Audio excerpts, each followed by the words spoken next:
Hi mga ka-good vibes, welcome back sa channel kung saan walang plastikan, walang paligoy-ligoy, purong katotohanan lang. At ngayong araw, medyo seryoso tayo dahil may mga alegasyon na naman na naglalabasan online. Yes, you heard it right, may bagong issue na naman daw involving Medeth at si BE. At ang nakakainis dito, parang laging may mga feeling malilinis na kung makahatol, akala mo nasa korte na.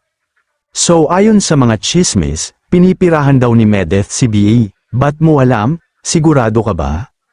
Excuse me po, kailangan ba lagi may kapalit o hidden agenda? Ito ang totoo, ayaw na nga magsalita ni Medeth, hindi dahil guilty siya, kundi dahil hindi niya na gustong palakihin pa ang issue at ayaw na ni Medeth madamay pa ang ibang tao. Kasi nga, kapag siya ang nagsalita, baka lalabas pa ang mga detalye na hindi niyo kaya tanggapin.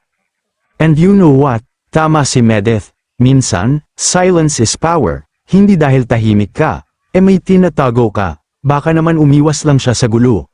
Kasi tapos na ang chapter na yun sa buhay niya. Past na yun, guys. Move on na tayo, please. Okay, let's address the elephant in the room. Meron daw nagsasabi si Medeth ay sugar baby. Seriously. Nakakatawa, pero sa totoo lang, nakakawalang gana na. Ganito na ba kababaw ang tingin ng tao sa admiration?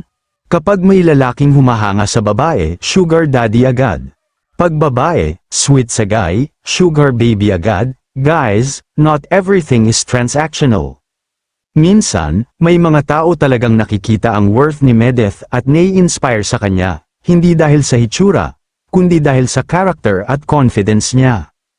Aminin natin, may mga supporters na rin ng Romdieth, si Romel at si Medeth. Bagay naman, di ba? Pero ito ang real talk, ayaw na ni Medeth ng love team. Sabi nga niya, kung magkaka-love life man siya, gusto niya yung totoo na, walang showbiz, walang pretensyon. Hindi yung para sa clout, views, or followers lang. And we respect that, kasi sa panahon ngayon, mahirap na talaga magtiwala, kaya kung may darating mang lalaki sa buhay niya, sana yung kaya siyang panindigan, hindi lang sa camera, kundi sa totoong buhay.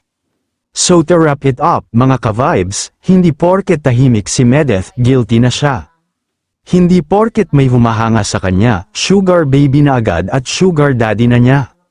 At hindi porket may humanga sa kanila ni Romel, kailangan ng love team na agad.